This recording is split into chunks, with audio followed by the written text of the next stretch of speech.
رہتے تھے اس شہر کا ادب.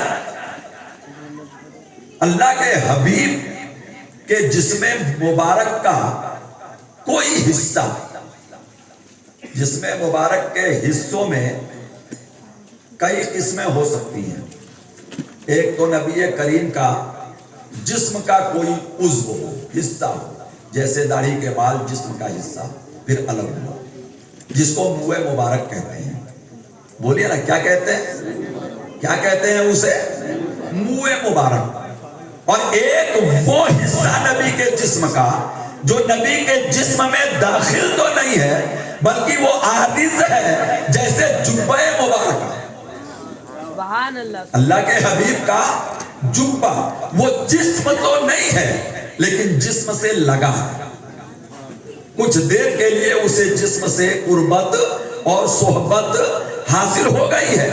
آج جہاں جہاں جبہ رسول ہے، آج جہاں جہاں منہ مبارک رسول ہے، آج جہاں جہاں قدم نقش رسول ہے، زمانہ دیوانہ ہو کر کے جاتا ہے. پتھر ہے، نقش قدم نبی کا پڑا، پتھر نے سینے میں جذب کر لیا، مثل موم پگھل گیا اور اللہ کے حبیب کے قدم ناز کو اپنے سینے پہ چپا دیا. وہ نالے رسول ہے، وہ قدم رسول ہے، وہ اللہ کے حبیب کے پیر کا عکس لیے ہوئے ہیں. بڑے بڑے تاجور کی پیشانیاں جھکتی ہیں، بڑے بڑے تاجور کی پیشانیاں جھکتی ہیں. اعلیٰ حضرت مجدد اعظم ہیں، فرماتے ہیں کہ جو سر پہ رکھنے کو مل جائے نالے پاکے حضور تو پھر کہیں گے کہ ہاں تاجدار بھی ہے. سبحان اللہ سبحان اللہ. کیا بات. تو پھر کہیں گے کہ ہاں تاجدار ہم بھی ہیں. یہ ادب ہے. کیا ہے یہ؟ بولیے کیا ہے یہ؟ ادب ہے. اور اس ادب سے ملتا کیا ہے؟ عظمتیں، رفعتیں، بلندیاں، عروج، ارتقاء، قرب کی منزلیں. یہ ادب ہی ہے جو بارگاہ قرب کے زینے تک پہنچاتا ہے. بے ادب کبھی منزل تک نہیں پہنچتا. حضرت خواجہ بہاؤالدین نقش بند رضی اللہ تعالیٰ عنہ ارشاد فرماتے ہیں الطریق کلہ ادب. جسے تم دین کہتے ہو وہ پورا کا پورا ادب ہے. دین کیا ہے؟ پورا کا پورا. دین کیا ہے؟ پورا کا پورا ادب ہے. حضرت مجدد الفسانی شیخ احمد سرہندی ارشاد فرماتے ہیں ہیچ بے ادب با خدا ہرگز نہ رسد. کوئی بھی بے ادب بارگاہ قرب خداوندی میں کسی حال میں نہیں پہنچتا ہے. بے شک با ادب ہی قرب خدا میں پہنچتا ہے. بے ادب کبھی بارگاہ قدس میں نہیں پہنچتا. اور حضرت شاہ نقشبند فرماتے ہیں کہ دین پورے کا پورا ادب ہے. ایک مثال دوں، آپ با ادب بیٹھے ہیں، دین سننے کے لیے بیٹھے ہیں، تو یہ دین سننے کے لیے آپ کا با ادب آنا اور با ادب بیٹھنا یہ بھی دین ہے. ارے بولیے نا کیا ہے یہ؟ بولیے یہ دین ہے. اسے ممبر رسول کہا جاتا ہے. جہاں آپ بیٹھے ہیں اسے جنت کی کیاری کہا جاتا ہے. اذا مررتم بریاض الجنہ فرتعوا. آقا نے فرمایا کہ جب تم جنت کی کیاریوں سے گزرا کرو تو کچھ چر لیا کرو. صحابہ نے پوچھا یا رسول اللہ وہ جنت کی کیاریاں کیا ہیں؟ کہا جہاں اللہ رسول کا ذکر ہوتا ہے وہ جنت کی کیاری ہے. سبحان اللہ سبحان اللہ. تو آپ بے ادب بن کے محفل میں نہیں آتے. اپنے اعتبار سے پہلے آپ با ادب بنتے ہیں، سر پہ ٹوپی سجاتے ہیں، اپنا لباس تبدیل کرتے ہیں. بہت سے لوگ ہیں جنہیں توفیق ملتی ہے تو وہ باوضو ہوتے ہیں، پھر اس کے بعد ادب کے سانچے میں ڈھل کر وہ محفل رسول میں آتے ہیں. محفل رسول میں آتے ہیں. آپ ایک بات بتائیں، مسجد میں جانے کا طریقہ سب کو معلوم. معلوم ہے؟ آپ بنیان اور چڈی میں جائیں گے مسجد میں، اپنے سطر کو کھول کے جائیں گے مسجد میں، آپ پہلے باادب بنیں گے. لباس کاروبار کا ہو تو آپ اسے تبدیل کریں گے، پھر مسجد میں جائیں گے. حکم کیا ہے؟ پہلے داہنا قدم رکھو، سیدھا قدم رکھو، پھر اندر جاؤ. مسجد میں جانے کے بعد شور نہ کرو، شرابہ نہ کرو، دنیا کی باتیں نہ کرو. اگر وضو کرنا ہے تو وضو کرنے کے بعد وضو کے بہتے ہوئے ٹپکتے ہوئے قطرے مسجد والے حصے میں نہ ٹپکاؤ. جب واپس آؤ تو پہلے بایاں قدم باہر نکالو، پھر داہنا قدم باہر نکالو. یہ مسجد کا ادب ہے. میں کہتا ہوں یہی تو دین ہے. سبحان اللہ سبحان اللہ. بولیے یہی تو، بولیے یہی تو. کیا یہ دین نہیں ہے کہ مسجد میں جانے کا طریقہ مسئلہ کیا ہے؟ جو مسئلہ ہے وہ شریعت کا مسئلہ ہے، اور جو شریعت ہے وہی دین ہے. جو شریعت ہے وہی دین ہے. قرآن پاک موجود ہے. کسی بچے نے نیچے لے کر کے نیچے بیٹھ گیا قرآن پڑھنے، آپ اوپر ہیں، آپ کی غیرت آپ کو جھنجھوڑے گی کہ یہ بچہ نیچے قرآن لے کے بیٹھا ہے، میں کرسی پہ بیٹھا ہوں. آپ کھڑے ہو جائیں گے، نیچے جگہ ہو تو آپ نیچے بیٹھیں گے، بیٹھنے کی جگہ نہیں تو پارا پڑھنے والے کو، قرآن پڑھنے والے کو آپ اوپر بٹھائیں گے. بولیے آپ اوپر بٹھائیں گے. وضو نہیں ہے، قرآن کو ہاتھ لگانا ہے تو آپ باوضو ہو جائیں گے.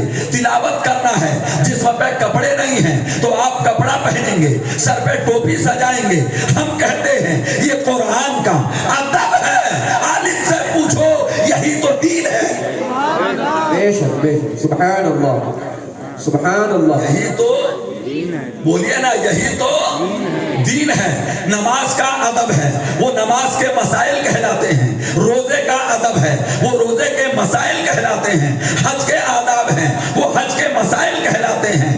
دین کے آداب ہیں، وہی دین کے مسائل کہلاتے ہیں. الطریقو کلہ ادب. دین پورے کا پورا، بولیے دین پورے کا پورا ادب ہے. اور ادب ہے تو نصیب والے ہو، اور بے ادب ہو تو بے نصیب ہو.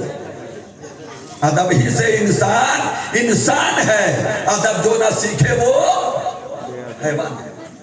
ایک طرف باپ ہے، ایک طرف شوہر، ایک طرف باپ ہے، ایک طرف شوہر. اور شریعت کیا حکم دیتی ہے کہ باپ کا بھی ادب کرو، باپ کا بھی ادب کرو، اور شوہر کا بھی ادب کرو. یہ بارگاہ ام المومنین حضرت ام حبیبہ ہے. یہ بارگاہ ام المومنین حضرت ام حبیبہ ہے رضی اللہ تعالی عنہا، جو ہمارے تمہارے آقا صلی اللہ علیہ وسلم کی پاک بیوی ہے، امت کی ماں ہے. بولے امت کی ماں ہے. ایک موقع پر صلح حدیبیہ کے کچھ مسائل جو شرائط تھے ان میں کچھ کمی بیشی کے تعلق سے ابو سفیان مکے سے چل کر کے مدینے آئے. اس وقت بے ایمان ہے، کلمہ نہیں پڑھا ہے. مدینے آئے، آنے کے بعد میں اپنا کام کیا، پھر سوچا چلو اپنی بیٹی سے مل لیتے ہیں. بیٹی سے ملنے کے لیے ام حبیبہ کے حجرے میں گئے. ادھر ام حبیبہ ان کی بیٹی ہے، حضرت امیر معاویہ کی بہن ہے، ان کی بیٹی ہیں ابو سفیان کی. لیکن جو ہی یہ کمرے میں گھسے تو دنیا کا دستور اور طریقہ یہ ہے کہ باپ آیا ہے تو بستر اگر گندا ہو تو اس میں نئی چادر بچھا دی جائے گی، باپ کے لیے اہتمام کیا جائے گا، اسے عظمت سے بچھایا جائے گا. لیکن یہ ام المومنین ہیں، آقا نبی کریم کی پاک بات بیوی ہیں. جو ہی باپ کمرے میں آئے اور چارپائی پہ، پلنگ پہ، بستر پہ بیٹھنے کا ارادہ کیا، ام المومنین حضرت ام حبیبہ نے بستر اٹھا دیا. سبحان اللہ سبحان اللہ. بستر اٹھا لیا. ابو سفیان بڑا مفکر کہنے لگا، بیٹی ایک بات بتا، مجھے بستر کے لائق نہیں سمجھا یا بستر کو میرے لائق نہیں سمجھا؟ بھائی مجھے بستر کے لائق نہیں سمجھا یا اس بستر نبوت کو میرے لائق نہیں سمجھا؟ بیٹی کہتی ہے اگرچہ آپ میرے باپ ہیں لیکن یہ بستر وہ ہے جس پہ اللہ کا پیغمبر سوتا ہے. سبحان اللہ اللہ جس پر اللہ کا رسول سوتا ہے. میری غیرت اس بات کو گوارا نہیں کرتی کہ پاک بستر پہ ناپاک بیٹھ جائے. بے شک بے شک. کیا بات ہے. کس بنیاد پہ کہا؟ کیا کپڑے ناپاک تھے؟ جسم ناپاک تھا؟ نہیں، دل ناپاک تھا. ابھی سینے میں ایمان کی پاکیزگی نہیں آئی ہے. حضرت ام حبیبہ نے اپنے کردار سے یہ بتا دیا کہ یہ بستر وہ ہے جس پر اللہ کا پیغمبر سوتا ہے. اس پر کسی بے دین کو بیٹھنے کی اجازت ام حبیبہ کبھی نہیں لے سکتی، چاہے وہ اس کا باپ ہی کیوں نہ ہو. بے شک بے شک. سبحان چاہے اللہ. وہ اس کا باپ ہی کیوں نہ ہو. حضرت خالد ابن ولید رضی اللہ تعالیٰ سیف اللہ ہے. بولیے کیا ہے؟ سیف اللہ ہے. جب حضرت خالد کا نام آتا ہے تو عالم اسلام میں ایمان والوں کی رگوں میں ایک لہر دوڑ جاتی ہے. خالد سیف اللہ ہے. اللہ کی تلواروں میں سے ایک تلوار ہے. جنگ کا میدان ہے اور گھمسان کا رن ہے. آمنے سامنے کی تلواروں کی بارش ہے. اسی بیچ میں جنگ کے درمیان حضرت خالد ابن ولید کی ٹوپی مبارک جو آپ کے سر ناز پر تھی وہ سر سے اچھلتی ہے اور زمین پہ گر جاتی ہے. کس کی ٹوپی؟ خالد ابن ولید کی ٹوپی. مارکے کا منظر یہ ہے کہ حضرت خالد ابن ولید رضی اللہ تعالیٰ عنہ نے اس ٹوپی کو ڈھونڈنے کے لیے جنگ کے اسی میدان میں جہاں تلواریں چل رہی ہیں اپنی جان کی بھی پرواہ نہیں. آپ گھوڑے سے نیچے اترے، لوگوں کی بھیڑ میں اپنی ٹوپی تلاش کرنے لگے اور اس بیچ میں جتنی دیر میں آپ نے ٹوپی تلاش کیا اتنی دیر میں کئی مومن شہید ہو گئے. بولیے کئی مومن شہید. کئی مجاہد شہید ہو گئے. بعد میں لوگوں نے پوچھا، چونکہ امیر لشکر تھے، سپہ سالار تھے حضرت خالد ابن ولید، جنگ ختم ہو جانے کے بعد لوگوں نے پوچھا، اے خالد ابن ولید یہ کیا معاملہ تھا کہ میدان جنگ میں آپ جیسا سپہ سالار جو ایک ایک لمحے کی نزاکت کو جانتا ہے اور جنگ کے عین میدان میں آپ نیچے اتر گئے، آخر ایک ٹوپی کے لیے آپ نے کئی مجاہدین کے سر کٹوا دیے. حضرت خالد ابن ولید کہتے ہیں رب کعبہ کے عزت و جلال کی قسم ہے کہ میں ٹوپی کے لیے نہیں اترا تھا، اس ٹوپی میں آقا کریم کے منہ مبارک تھے. سبحان اللہ سبحان اللہ. نعرہ تکبیر، نعرہ رسالت، شہید اعظم کانفرنس، عظمت مصطفیٰ، محبت رسول، نعرہ تکبیر. سبحان اللہ سبحان. اس ٹوپی میں منہ مبارک تھے پیغمبر اعظم صلی اللہ علیہ وآلہ وسلم کے.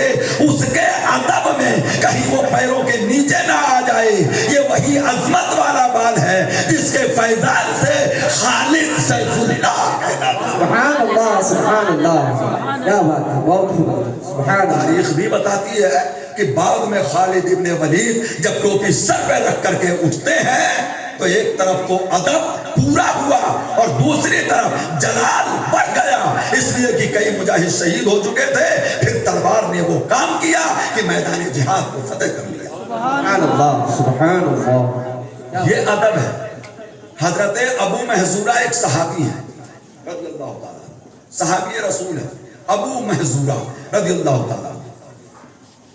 آپ کے آگے کے حصے میں بالوں کا ایک گچھا تھا، بالوں کا گچھا بہت بڑا تھا. اس کو آپ ٹوپی کے اندر چھپا کر کے دبا کر کے رکھا کرتے تھے. جب بیٹھنے کے بعد آپ ٹوپی ہٹاتے سر کھولتے تو وہ بال زمین تک چلے جاتے. وہ بال کہاں تک جاتے؟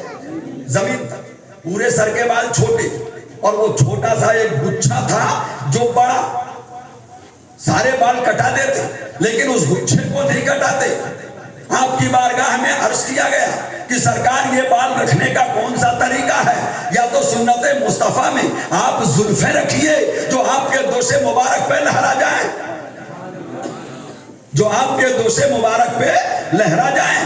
آپ نے فرمایا کہ وہ سنت مصطفیٰ ہے, یہ عظمت مصطفیٰ ہے, کیا بات ہے, سبحان اللہ. یہ ادب مصطفیٰ ہے. پوچھا کیا ہوا؟ کہا اللہ کے حبیب نے مجھ محظورہ کے سر پہ اپنا دست نبوت رکھ دیا ہے. جن بالوں پر نبی کے دست مبارک پڑے ہیں, اب وہ محظورہ کی ماں مر جائے یہ گوارا نہیں ہے کہ جن بالوں پہ نبی کا ہاتھ پڑا ہے میں ان بالوں کو کٹوا ڈالوں, اسے میں لے کے جاؤں. کیا بات ہے, سبحان اللہ, سبحان اللہ. اسے میں بولیے نا, اسے میں اپنی قبر میں لے کر کے جاؤں گا بروز محشر. گویا کہ میں اپنے رب کو بھی دکھاؤں گا کہ محظورہ وہ ہے جس کے سر پر اللہ کے پیغمبر نے دست مبارک رکھا ہے, اللہ کے حبیب نے دست مبارک رکھا ہے. ادب والوں کو دلیل نہیں چاہیے ہوتی ہے, بس ادب چاہیے ہوتا ہے. بولیے کیا چاہیے ہوتا ہے؟ کوئی پوچھے قرآن میں کہاں لکھا ہے تو ابو محذورہ سے پوچھ, صحابی رسول ہے. حدیث میں کہاں لکھا ہے تو ابو محذورہ سے پوچھ, وہ تو تعلیم رسول سے لیے ہوئے ہیں. آقا کریم کے پیچھے نمازیں پڑھی ہیں, مجلس مصطفیٰ میں بیٹھے ہیں. اس سے بھی اعلیٰ حضرت عثمان غنی رضی اللہ تعالیٰ عنہ داماد پیغمبر ہیں. بولیے کیا ہے داماد؟ ذوالنورین ہے. اللہ کے حبیب نے اپنی دو بیٹیاں ان کے نکاح میں یکے بعد دیگرے دی. عثمان غنی ہے, خلیفہ ثالث ہے, تیسرے خلیفہ. عظمتیں, رفعتیں, برتریاں, بلندیاں اتنی ہیں کہ نبوت کے بعد آپ کا تیسرا نمبر ہے. بولیے آپ کا تیسرا مقام ہے. کبھی دلیل حضرت عثمان غنی سے لیتے, تاریخ شاہد ہے. نبی کریم صلی اللہ علیہ وسلم کے ہاتھ پر بیعت کی. کہاں بیعت کی؟ نبی کے ہاتھ پر بیعت کی. تو بیعت کرنے کے لیے سیدھا ہاتھ نبی کے ہاتھ سے ٹچ ہوا. آقا کا ہاتھ اوپر اور عثمان غنی کا ہاتھ, ارے بولیے نا, عثمان غنی کا ہاتھ, پیغمبر کا ہاتھ اوپر اور عثمان غنی کا ہاتھ نیچے. بیعت کر لی, بیعت کر لی, ایمان لے آئے ہیں. اس کے بعد آپ نے بیعت کر لی, ہاتھ سے ہاتھ ٹچ ہوا.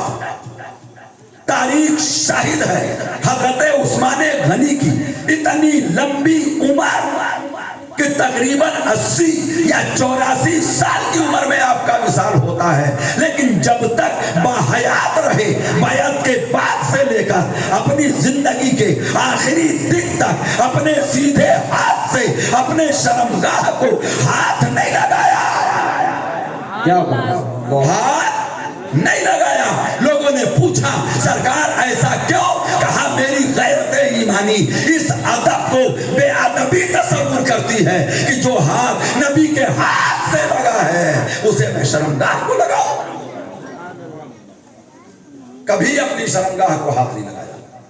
یہ عثمان غنی ہے, بارگاہ حیدر کرار, فاتح خیبر, صاحب ذوالفقار, حضرت علی مرتضی رضی اللہ تعالیٰ عنہ میں آؤ. فرماتے ہیں کہ جب سے میری نظروں نے چہرہ مصطفیٰ دیکھا, ان نظروں سے میں نے اپنی شرمگاہ کو نہیں دیکھا.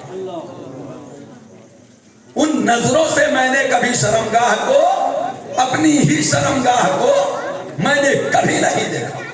کیوں؟ اس لیے کہ یہ نظریں دیدار مصطفیٰ کر چکی ہیں.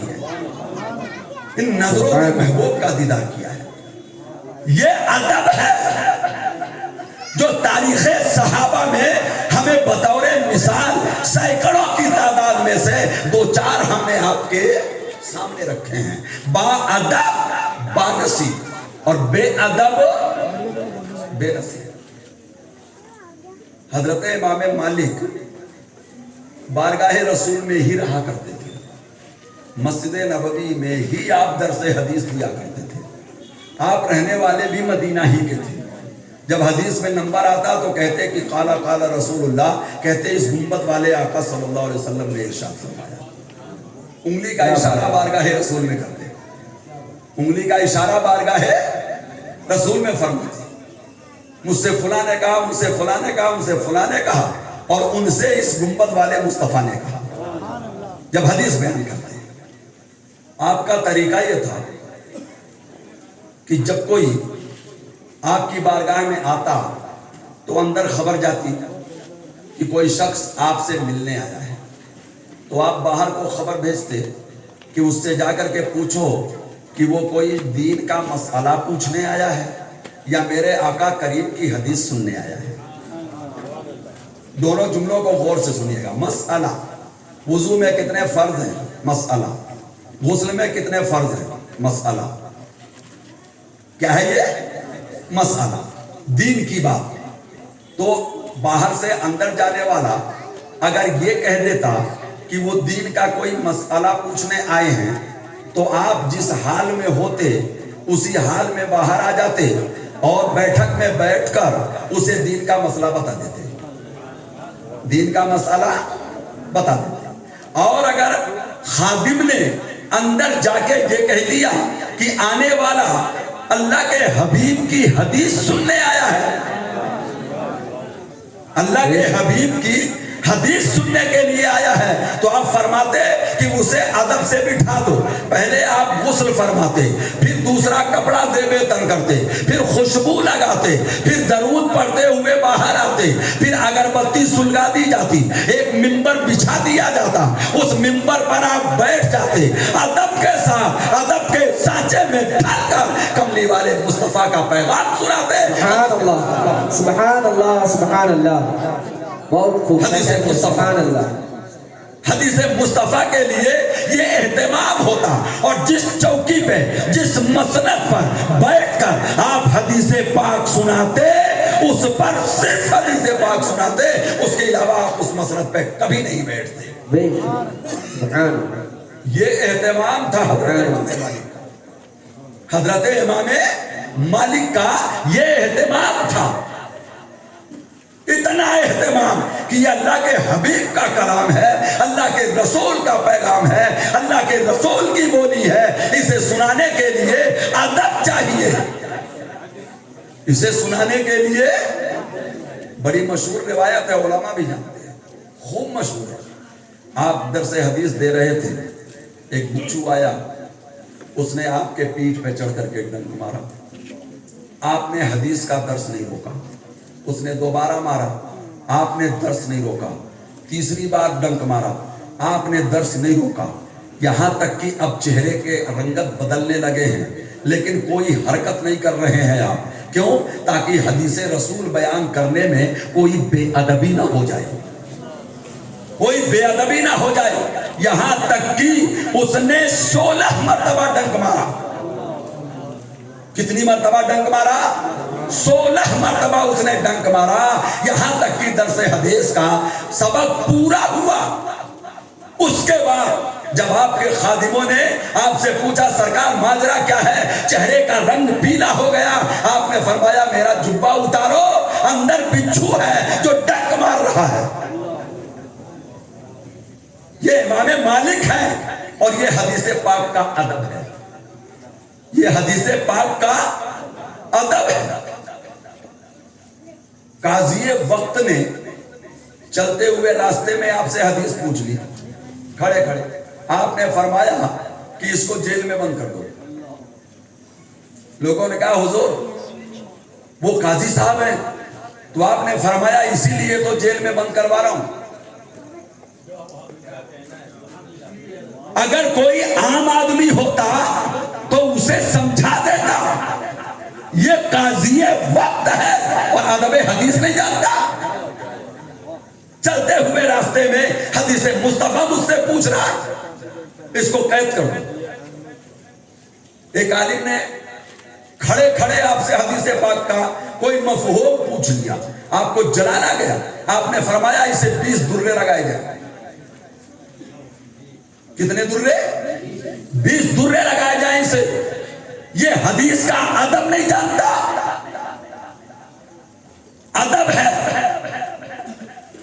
تو منزلیں ہیں، ادب ہے تو وقار ہے، ادب ہے تو فیضان ہے، ادب ہے تو رحمتوں کی بارش ہے، ادب ہے تو نعمت خدا بندی کا فیضان برسے گا، اور اگر بے ادبی ہے تو سارے فیضان رک جائیں گے۔ بولیے نا، سارے فیضان رک جائیں گے۔ کون نہیں جانتا، کون نہیں جانتا حضرت بشر حافی رضی اللہ تعالیٰ عنہ، جن کی بارگاہ میں امام احمد ابن حنبل یوں جا کے کھڑے ہو جاتے۔ بولے نا، بشر حافی کی بارگاہ میں حضرت امام احمد ابن حنبل، سوچئے گا چوتھے امام ہیں یہ، امام احمد ابن حنبل رضی اللہ تعالیٰ عنہ، ادب سادات میں درے کھائے ہیں، لیکن ادب میں فرق نہیں آنے دیا ہے۔ یہ امام احمد ابن حنبل ہے۔ صرف اتنی سی بات پہ کہ ایک آدمی نے امام احمد ابن حنبل کا ادب کیا، اللہ نے اسے بخش دیا۔ ارے بولو نا، اللہ نے اسے، اور اس نے ادب کیسے کیا تھا وہ بھی سن لو۔ جسے آپ ادب سوچو گے، دریائے دجلہ کے کنارے حضرت امام احمد بن حنبل بیٹھ کر کے وضو فرما رہے تھے۔ بغداد میں رہتے تھے آپ، دریائے دجلہ کے کنارے پہنچے اور آپ دریا کے کنارے بیٹھ کر کے وضو فرما رہے تھے گھاٹ پہ۔ ایک گنہگار آیا، اس کو پتا ہے کہ میں گنہگار ہوں، مجرم ہوں، تو پانی جیسے یوں بہ رہا ہے، تو وہ آگے کی طرف بیٹھ کر کے اس نے ہاتھ منہ دھونے کا ارادہ کیا۔ ابھی ہاتھ ڈال کے دھویا ہی تھا کہ اس کی نظر پڑی تو دیکھا پانی بہ کے جدھر کو جا رہا ہے ادھر امام احمد ابن حنبل بیٹھے ہیں۔ ارے بول دو نا، ادھر امام احمد ابن حنبل بیٹھے ہیں۔ بچہ بچہ جانتا ہے مائے جاری پاک، بہتا ہوا پانی پاک ہے۔ بولیے، بہتا ہوا پانی پاک ہے، لیکن ادب مانے ہو گیا کہ میں گنہگار اوپر کی طرف اور پانی بہ کے جائے نیچے کی طرف، اور امام وقت کا امام احمد ابن حنبل نیچے کی طرف وضو فرمائیں۔ غیرت نے گوارا نہ کیا، ادب مانے ہوا، وہاں سے اٹھا، پیچھے پیچھے جا کر کے دور جا کر کے بیٹھ گیا۔ اب رسالہ جو بہ کے جائے گا وہ امام مالک کا ہوگا۔ کس کا ہوگا؟ امام مالک کا ہوگا۔ کچھ دنوں کے بعد اس کا انتقال ہو گیا۔ جب اس کا انتقال ہو گیا تو جس نے خواب میں اسے دیکھا پوچھا کہ اللہ نے تیرے ساتھ کیا معاملہ فرمایا؟ کہا میرے رب نے مجھے بے حساب بخش دیا۔ سبحان اللہ، سبحان اللہ۔ میرے رب نے مجھے بے حساب بخش دیا۔ پوچھا بے حساب بخشنے کی وجہ کیا ہے؟ کہا ایک مرتبہ ایسا ہوا تھا کہ میں نے امام احمد ابن حنبل کا ادب کیا تھا، اس ادب کی وجہ سے میرے رب نے میرے گناہ معاف کر دیا۔ سبحان اللہ، سبحان اللہ۔ با ادب با نصیب، بے ادب بے نصیب۔ حضرت امام احمد ابن حنبل رضی اللہ تعالیٰ عنہ حضرت بشر حافی کی بارگاہ میں ہاتھ باندھ کے کھڑے ہوتے تھے۔ بولیے، ہاتھ باندھ کے کھڑے ہوتے تھے۔ یہ بشر حافی کیا ہے؟ شرابی۔ بھئی وقت سے پہلے کیا تھے یہ؟ شرابی، کبابی، اور شراب پینے میں بھی یہ شرابیوں کے سردار تھے۔ ہاں، اس میخانے میں ان کے نام چلتے تھے، جس میخانے میں یہ جا کر رات اور دن پڑے رہتے تھے۔ حضرت بشر اس عظیم ولی کا نام ہے جو بارگاہ قرب میں اس منزل پر فائز ہے کہ امام احمد ابن حنبل جیسا ابدال زمانہ، مجتہد زمانہ ان کے سامنے ہاتھ باندھ کے کھڑا ہوتا ہے۔ اور جب ان سے پوچھا جاتا کہ حضور آپ کا کیا خیال ہے اس زمانے کے اولیاء کے بارے میں، سردار کون؟ فرماتے بشر حافی۔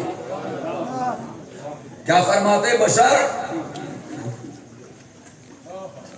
شرابی ہیں، شراب پیتے، شراب خانے میں ہی پڑے رہتے ہیں، رات رات بھر کا پتہ نہیں ہوتا، نالیوں میں پڑے ہوتے ہیں، ان کو بستر اور نالی کا پتہ نہیں ہوتا۔ ایک دن راستے سے گزر رہے تھے، مشہور روایت ہے، ایمان تازہ ہو جائے،